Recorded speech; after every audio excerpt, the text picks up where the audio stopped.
Assalamualaikum warahmatullahi wabarakatuh. Saya Khairunisa Eka Safitri dengan nomor induk 111-210-207 dari kelas 5F jurusan Ilmu Hukum Universitas Sultan Ageng Tirtayasa. Apabila kita berbicara tentang perang, maka mustahil kiranya jika topik pembicaraannya tidak berkembang menjadi senjata perang apa yang digunakan. Senjata perang tidak menggunakan senjata semacam pisau dapur atau pisau buah. Sehingga hal ini memberikan pertanyaan bagi kita, senjata mematikan apa yang digunakan ketika melakukan perang. Mustahil kiranya bila tidak terlintas dalam benak kita, jawaban dari pertanyaan tersebut adalah senjata nuklir. Lalu kemudian menimbulkan pertanyaan baru. Bagaimana jika kita meledakkan senjata nuklir pada sebuah kota? Untuk menjawab pertanyaan tersebut, mari kita simak video ilustrasi yang tautannya telah saya sisipkan pada kolom deskripsi video ini. What if we nuke the city? Berdasarkan video ilustrasi yang berjudul What if we nuke the city, yang akan terjadi apabila terdapat ledakan dari senjata nuklir adalah terjadinya bencana besar yang memusnahkan sebagian besar kehidupan manusia tanpa terkecuali.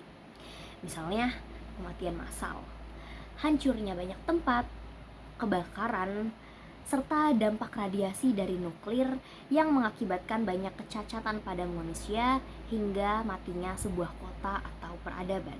Bukti kehancuran yang tak terbantahkan akibat bencana ledakan nuklir tersebut memicu kemarahan dan penolakan dari sebagian besar golongan.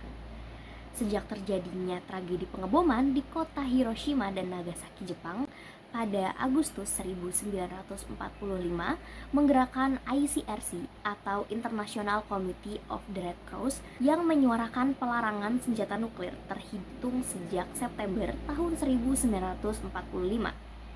Hal ini mendapat dukungan positif sehingga pada tahun 1948 dan seterusnya seluruh gerakan Palang Merah dan Bulan Sabit Merah atau International Red Cross and Red Crescent Movement telah menganjurkan pelarangan senjata pemusnahan massal secara umum, khususnya senjata nuklir.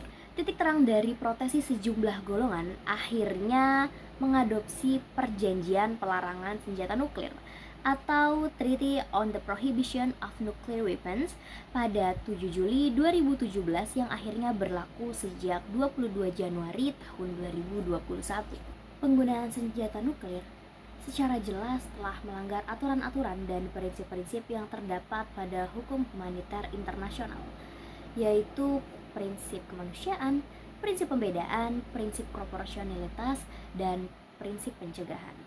Alasan mengapa penggunaan senjata nuklir ternyata melanggar prinsip-prinsip yang terdapat pada hukum humaniter internasional yaitu karena dampak yang dihasilkan dari ledakan senjata nuklir bersifat dan berlaku secara masif, juga memakan banyak korban jiwa dari warga sipil, para medis, anak-anak, perempuan, bahkan lansia yang seharusnya dilindungi dan bukanlah menjadi sasaran senjata perang.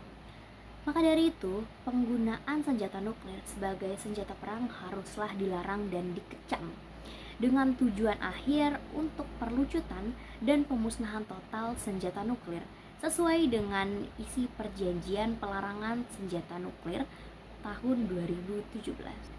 Boikot penggunaan senjata nuklir. Sekian dan terima kasih. Wassalamualaikum warahmatullahi wabarakatuh.